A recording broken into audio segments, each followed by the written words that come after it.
Gang, have you ever been so tired that you didn't know if you were still dreaming or you were awake? You didn't know if what you were experiencing was just delirium or it was real? Like when your alarm goes off and you're not sure if it's a dream or if, yes, now is the time you actually have to be a functioning adult. Is that my son shaking my arm trying to wake me up, or am I still combating aliens from another planet?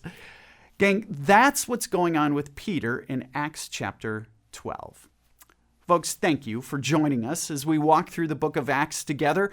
Acts is a story, you know this, of what happened after the death and resurrection of Jesus, when a ragtag band of followers, led by the Holy Spirit, they created a movement, the church, that changed the world forever. And so today, we're in Acts chapter 12. King Herod arrests Peter. James has already been executed. The stakes are real. This isn't just a slap on the wrist. This is life and death. Peter is locked in prison, guarded by 4 squads of soldiers, chained between 2 guards.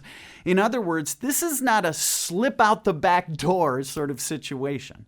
And then verse 5 says, "So Peter was kept in prison, but the church was earnestly praying to God for him." I love that word, but. Peter is chained, but the church is praying. Peter is confined, but don't miss this, God is not. And while the church is praying, Peter is, did you notice this? He's sleeping. That might be my favorite part of the whole story. The night before his possible execution, Peter is asleep. But it says an angel shows up, a light shines, the angel has to poke him to wake him up. "Get up, Peter." The chains fall off, and verse 9 says, Peter followed him out of the prison. But he had no idea that what the angel was doing was really happening. He thought he was seeing a vision. In modern terms, Peter is walking past guards and iron gates thinking, wow, this is a really vivid dream. He's clueless. And yet, he's still being rescued. Now, I don't know about you, but I find this comforting. Because when it comes to life, most of us don't feel clear-eyed and sharp all the time, right?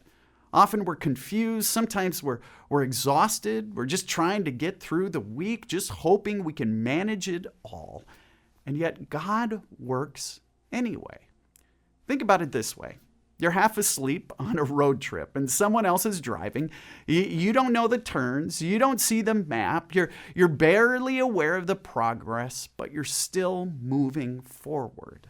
That's Peter. And that's the church in Acts.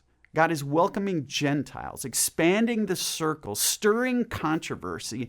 And right in the middle of it, one of the key leaders is snoring in a jail cell. And God still moves it all forward. Gang, don't miss this.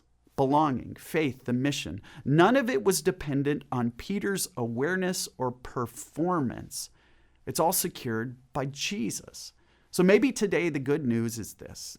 Even when you have no idea what's really happening, even when you feel chained or confused or at your wit's end or just plain out of it, God is still at work, opening doors, breaking chains, and leading you forward, even if you think it's just a dream.